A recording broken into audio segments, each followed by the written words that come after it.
Welcome to Kavitha styles.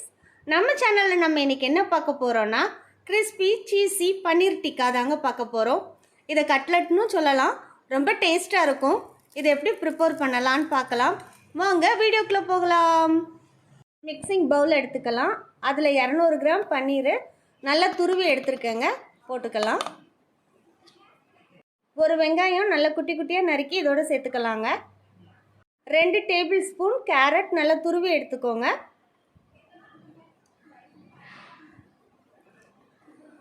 ரெண்டு table spoon ginger garlic paste, இஞ்சி பூண்டு பேஸ்ட்டு. ஒரு பச்சை மிளகாய் நல்லா குட்டி குட்டியாக கட் பண்ணி எடுத்துக்கோங்க. அதில் உள்ள விதையெல்லாம் எடுத்துருங்க. அப்புறமா கொஞ்சமாக கொத்தமல்லி செடி, 2 உருளைக்கிழங்கு நல்லா வேக வச்சு மசிச்சு எடுத்து இதில் சேர்த்துக்கலாம். இப்போ எல்லாத்தையும் நல்லா பிசைஞ்சுக்கலாம். இப்படி நல்லா பிசைஞ்சு எடுத்துக்கோங்க. 1 டீஸ்பூன் ஜீரகத்தூள் போட்டிருக்கிறேங்க. 1 teaspoon red chilli powder, 1/4 teaspoon மஞ்சள் தூள்,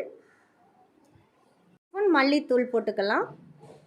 தேவையான அளவு உப்பு சேர்த்துக்கலாம். இப்போ இது எல்லாத்தையும் ஒன்று சேர்த்து நல்லா பிசைஞ்சு எடுத்துக்கலாம். 1 டேபிள் ஸ்பூன் கார்ன்ஃப்ளவர் சேர்த்துக்கலாம். இப்போ இது எல்லாத்தையும் ஒன்றா சேர்த்து நல்லா பிசைஞ்சு எடுத்துக்கலாம்.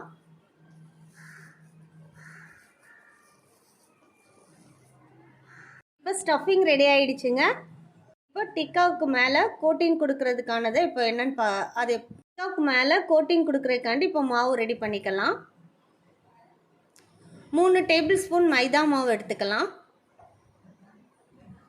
இதில் கொஞ்சமாக மிளகுத்தூள் சேர்த்துக்கோங்க. மாவுக்கு தேவையான அளவுக்கு கொஞ்சமாக உப்பு சேர்த்துக்கலாம். மாவு கூட தண்ணி சேர்த்து தோசை மாவை விட கொஞ்சம் திக்காக கலந்து எடுத்துக்கோங்க.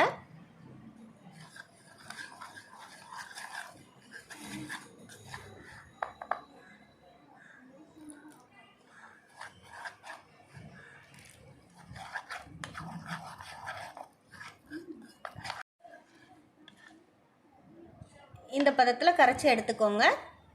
கொஞ்சம் வறுத்த சேமியா எடுத்து நல்லா உடச்சி விட்டு வச்சுக்கலாம்.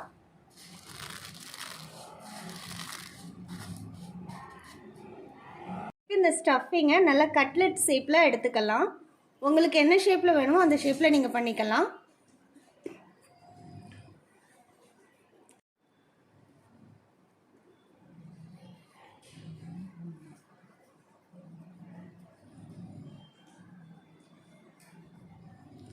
அதுக்குள்ளே கொஞ்சமாக சீஸ் வச்சுக்கலாம்.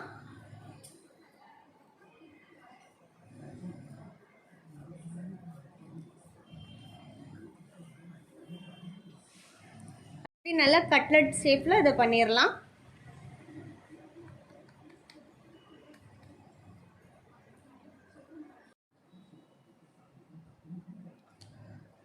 இப்போ கட்லெட் ஷேப்பில் ரெடி ஆகிடுச்சுங்க.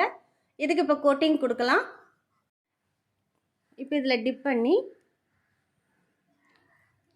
அப்புறம் எடுத்து அந்த சேமியாவில் பரட்டி எடுத்துடலாம்.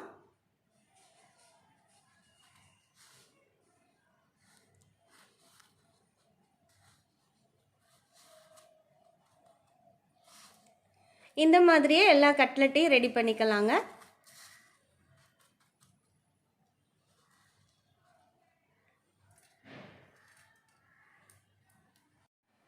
நம்ம கலந்த மாவில் நம்மளுக்கு கிடச்சிருக்கிறது 17 கட்லெட் கிடச்சிருக்குங்க.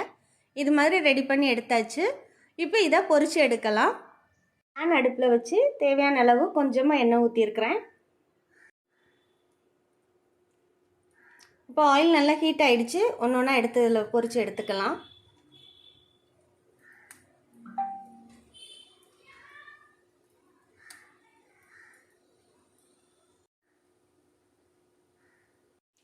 ஒரு பக்கம் வெந்துடுச்சுங்க, திருப்பி போட்டுக்கலாம்.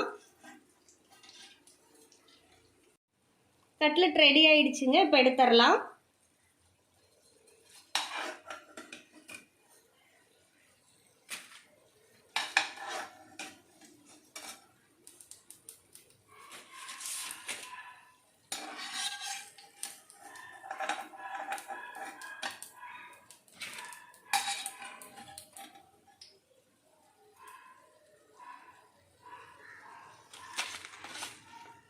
பாருங்கள் ஃப்ரெண்ட்ஸ், நல்ல கிறிஸ்பியான சீஸி பன்னீர் டிக்கா ரெடி ஆகிடுச்சு.